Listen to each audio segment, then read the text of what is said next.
Ya pemirsa, kembali lagi bersama kami di Talk to iNews. LGBT saat ini mulai menampakkan diri. Mengapa mereka sekarang percaya diri untuk menampakkan diri di tengah-tengah masyarakat? Berikut laporan kami.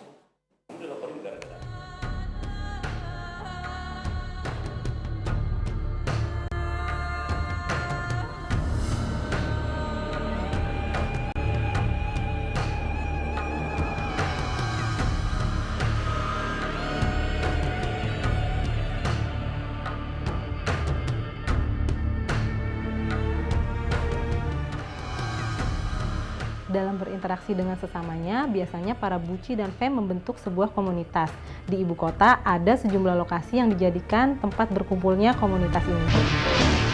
Tidak sulit menemukan komunitas para buci dan fem di kota tua ini. Terlebih saat Sabtu malam.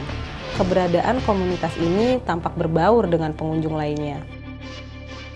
Pada sore hari, pasangan buci dan fem di tempat ini masih malu-malu menampakkan dirinya.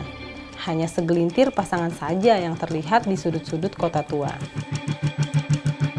Setelah jam 9 malam, barulah kehidupan para komunitas ini dimulai. Di pelataran museum, kita bisa melihat buci dan fem saling berpasang-pasangan layaknya orang yang sedang pacaran.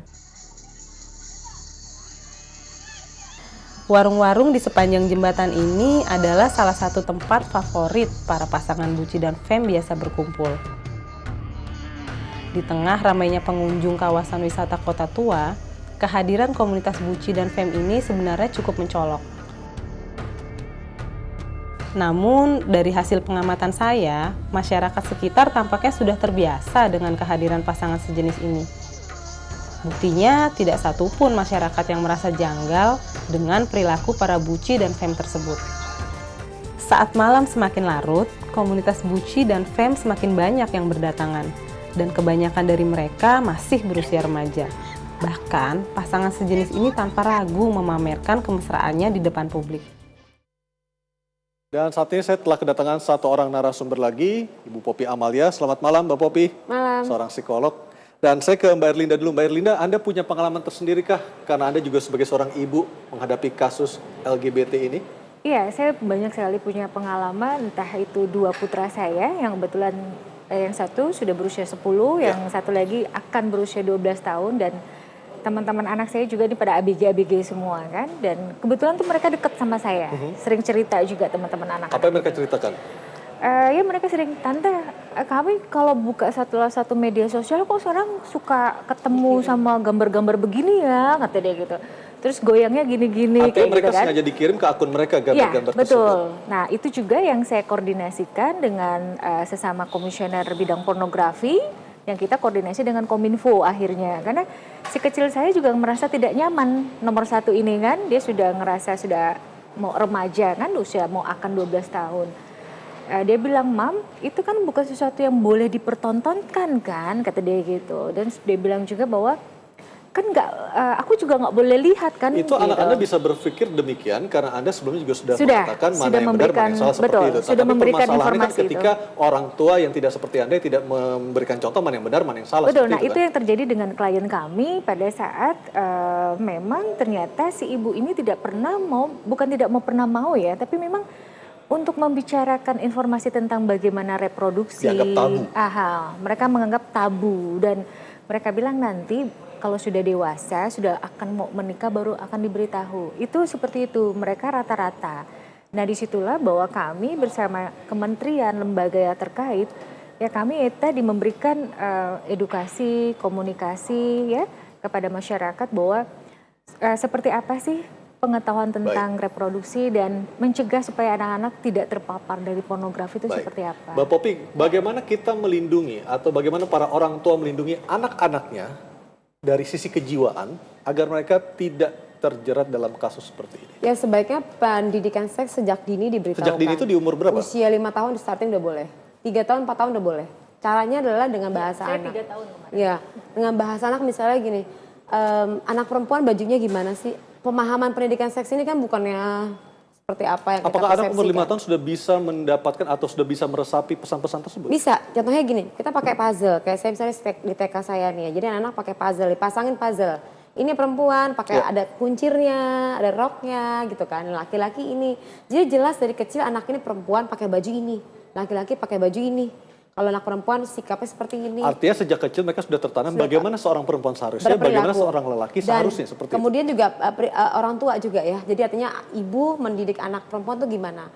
Anak laki, ayah mendidik anak lakinya seperti apa? Nah, Jangan sekarang nanti, permasalahannya adalah tidak semua anak-anak bisa terus-terusan berdampingan dengan orang tuanya. Ada orang tua yang bekerja atau hidup terpisah dengan orang tuanya. Nah, itu sebaiknya peran pengganti orang tuanya ini yang memegang peran baik. Jadi jangan anak perempuan dipakai baju anak laki gitu loh.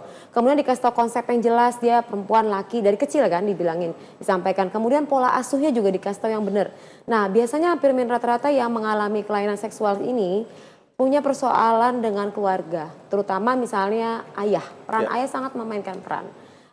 Kayak gay, kemudian kayak yang transgender yang seperti itu tuh hampir rata-rata punya persoalan dengan figur ayah. Lesbi pun sama gitu loh. Baik. Jadi di sini peran ayah, artinya kekerasan dihentikan. Ayah sama ibu lebih banyak mana perannya dalam kondisi seperti ini? Karena ayah itu kan untuk kaki anak berdiri nih. Artinya anak itu baik perempuan maupun laki-laki. Iya, itu tentu figur saja. ayah Itu sangat figur ayah diperlukan. sangat sempat dia bersandar. Kalau ibu mengajarkan afeksi, perasaan, peran ibu tuh udah pasti mainnya cinta. Kalau anaknya kurang cinta, kasih perasaan dan empati, itu peran ibunya kurang gitu loh. Kemudian juga kalau ada anak yang sampai dia mengalami persoalan kayak contohnya gay dan lain-lain, itu kan masalah ada di oral ya dan di anus kan. Itu persoalan kalau kita menggunakan teori psikologi, itu ada permasalahan dari anal itu sendiri. Jadi dia mungkin apakah asinya kurang gitu-gitu loh.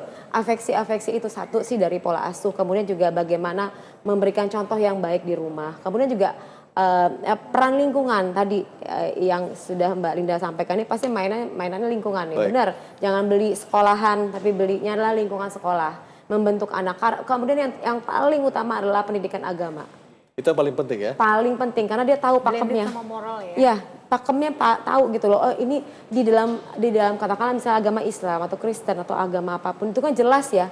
Tidak ada yang jelas, tidak ada yang abu-abu kan? Tidak ada yang Semua diatur abu-abu. dengan Jelas. Nah, baik. penelitian terakhir bahkan saya dapatkan informasi lagi, penelitian terakhir tahun 2000 dinyatakan di Universitas di Amerika di Minnesota, salah satu profesor melakukan penelitian terhadap 2000 orang.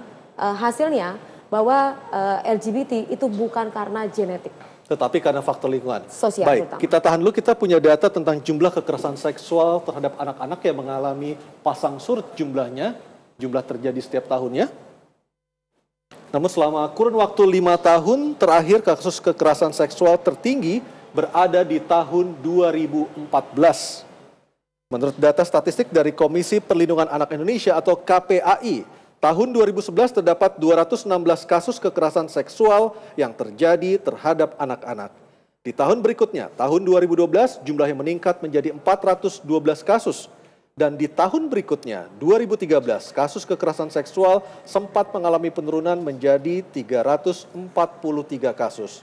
Dan di tahun 2014 atau 2 tahun silam, menjadi tahun dengan jumlah kasus kekerasan seksual tertinggi, yakni 656 kasus. Dan tahun 2015 lalu jumlah kasus menurun drastis menjadi 67 kasus.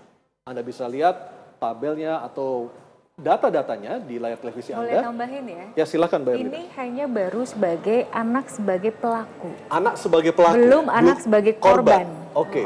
Jadi di tahun 2014 saya sampai hafal, itu totalnya adalah 1.296. Itu 1.296 itu termasuk anak sebagai pelaku dan korban. Ya.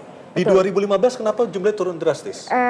Jadi di 2015 kalau total semua hampir 1.000 ya. Tapi memang masih tetap tinggi 2014. Itu kenapa bisa turun? Karena pada saat di bulan Oktober, percaya atau tidak ataupun diterima atau tidak oleh masyarakat, wacana pemberatan hukuman dan ditambah lagi ada isu kebiri dari Presiden terus juga mengatakan Perpu Kebiri langsung turun. Artinya sebenarnya kalau pemerintah mau ada tindakan represif melalui undang-undang, itu bisa untuk mencegah atau melindungi itu benar-benar data di kami sangat menjorok sekali. Jadi pada saat ada wacana pemberatan ditambah lagi isu dari Kementerian Sosial dan Bapak dari Jaksa Agung mengatakan kita pilih pemberatan itu adalah kebiri. Itu langsung drastis sekali. Nah, dari 1.296 kasus di tahun 2014 tadi yang Anda sebutkan, lebih banyak pelaku atau korban anak-anak?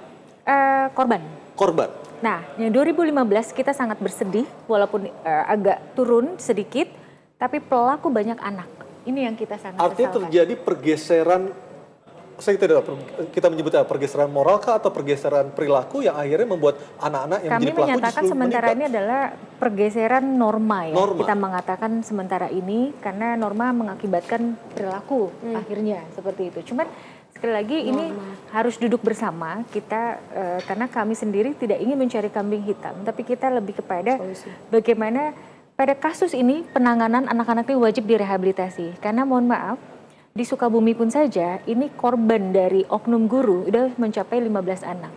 Belum lagi di sekitar kita daerah Jakarta Pusat, Menteng, oknum guru pun juga sama. Guru yang melakukan ya? Iya, guru yang melakukan pencabulan dan Terhadap itu di anak. ruang Kan kemarin kelas. yang kasus yang kemarin itu Kekerasan juga yang seksual itu JIS sifatnya secara orientasi seksnya kemana Mbak? Orientasi seksnya ada Hetero, mereka ada hetero, ada apa?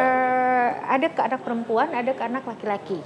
Seperti itu. Guru laki-laki ke Ke anak laki-laki atau anak perempuan? atau ke perempuan? Kalau yang di Sukabumi dua-duanya. Kalau yang di Menteng tadi yang saya katakan di daerah Jakarta Pusat itu Berarti adalah dari data itu kan berarti mesti dipilah-pilah lagi mana yang dia termasuk kekerasan yang secara orientasi seks itu. Betul. Dia masuk kategori misalnya hetero, mana yang masuk kategori bisex, Betul, mana yang atau termasuk murni kategori pedofilia ya, atau murni seperti pedofilia. kayak Dan ini Non sangat Sukabumi. sangat ironis karena sekolah harus menjadi tempat yang aman bagi anak-anak. Itu yang kasus-kasus menjadi itu kan ironis. yang kayak kemarin kasus yang lalu yang akhirnya bebas itu kan TK lagi lebih parah lagi gitu kan. Jadi bisa terjadi seperti itu. Nah, poinnya adalah peran kalau saya bilang kembali lagi ke keluarga ya. Jadi pulang sekolah ditanyain juga, tadi kamu ngapain aja di sekolah? Artinya nilai kekeluargaan, bagaimana seorang komunikasi orang tua dan perubahan anak mood harus si dijaga. anak juga bisa Yang diketahui. paling basic sih menurut saya sih dari dulu kan kita tidak apa ya